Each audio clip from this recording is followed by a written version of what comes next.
I'm Kathleen Kane for Horses Bring Life, and today we're talking with the one and only Richie Q. Has the two books, Brooklyn Street Fighter, Surviving the War Zones, and Brooklyn Street Fighter, Surviving the War Zone, which is actually the first one, and that's the one that we're doing a lot of the stories with now.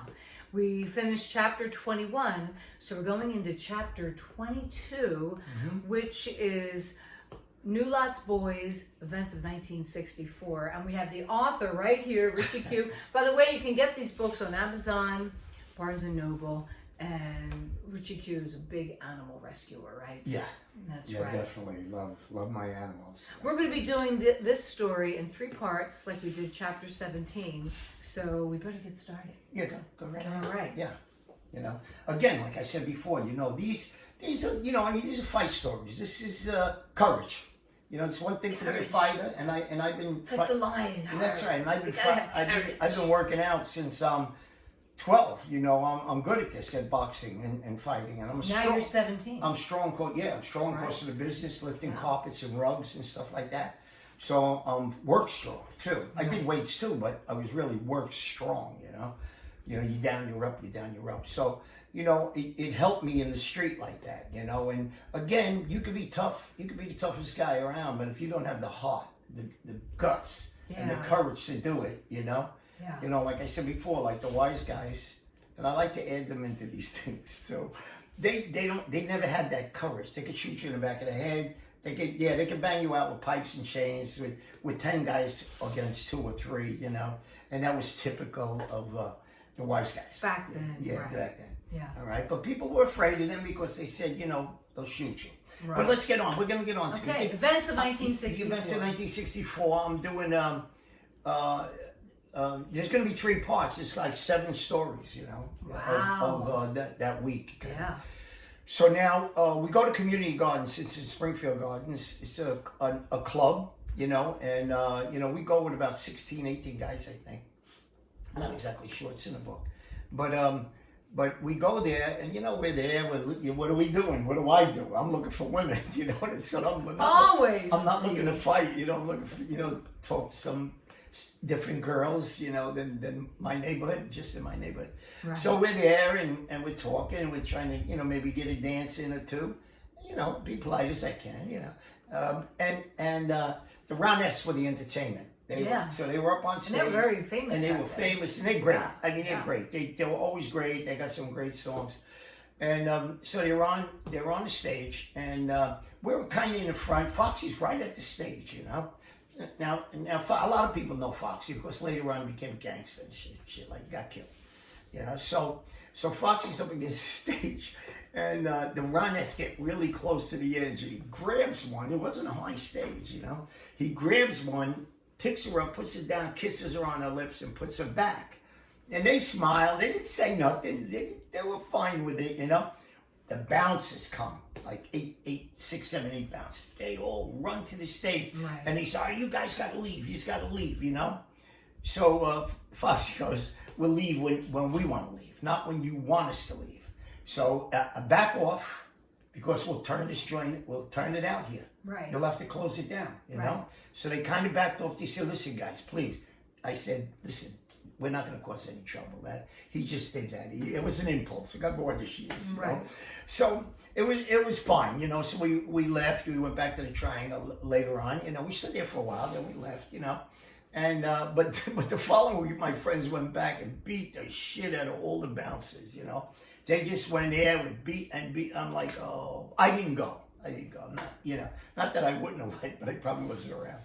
But so that was that. I mean, these are just events. So the next night, I go again. And this is the next night. The next night, I go to the triangle, and I'm asking the guys where. Now, what was the thing about the triangle that everyone likes? Well, the triangle was on Luncheonette on an angle. Because New Lots Avenue and Livonia Avenue came to an angle. Ah. Now, Livonia Avenue had the IRT train, so it was kind of dark and dingy under the L. Okay. And it was kind of a Dutch area in, years ago. So it was all cobblestone. So they had all cobblestones there. And it was a little triangle, just on the other side, you have a small little triangle that said New Lots Boys 1942. They were the guys who went Wow. to war. And Wow. the New Lots Boys who went to war in 1942. Right.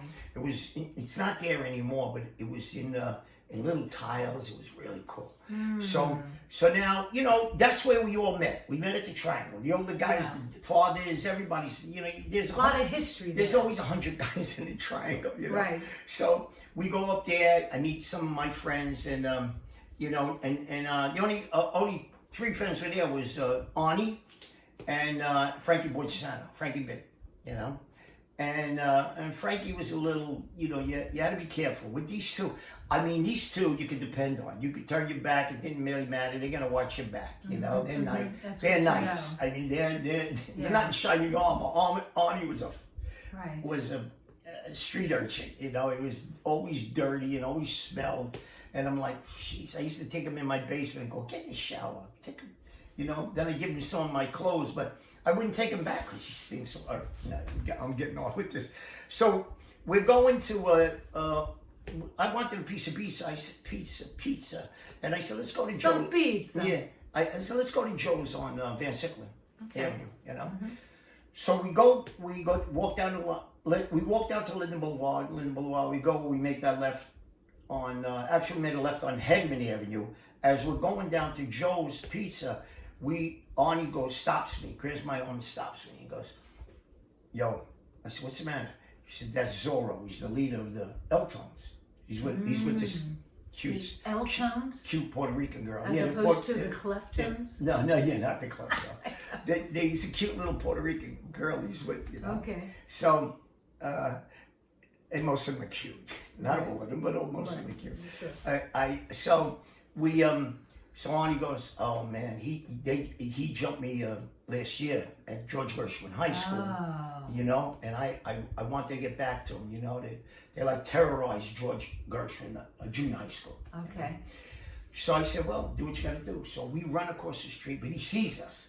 Right. And there's an apartment building right on the corner, Hegman and Van Sicklen. And people sitting outside on benches. It's a kind of Jewish area. All the Jewish old ladies are sitting outside on the benches, a little raw behind wrought iron fences. What time of day was this again? It was in the daytime. It was light out. I'm not sure what time of day. Right. Okay. So we run across the street. Zorro goes into the apartment, into the hallway with his girl, but he's got to be buzzed in to get to the next door, and he can't be. Oh no! Arnie runs in throwing punches. He throws him up against this tile wall. Bang! Zorro hits the floor, and he's like, bang, bang. Borgisano grabs the girl. I stopped Borgisano. I said, "You get out." She's screaming. I said, "Get out of here." Wow. She goes out, and Frankie goes after her.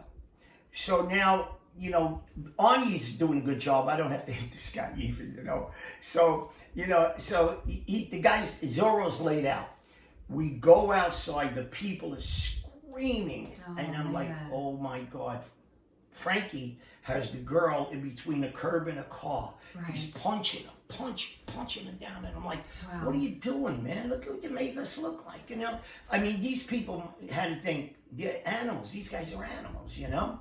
You know, they don't know the whole story, you know. Right. So now I said, come on, man. So I get him off for her, and then we go back to the Triangle. I never had my pizza, you know. Always ending with food. Always ending with food. So right. I mean, you gotta have a hamburger and a malted, and you know. So that's one, you know. That's, all right, that's one. That's the bit. Okay, we're gonna call that.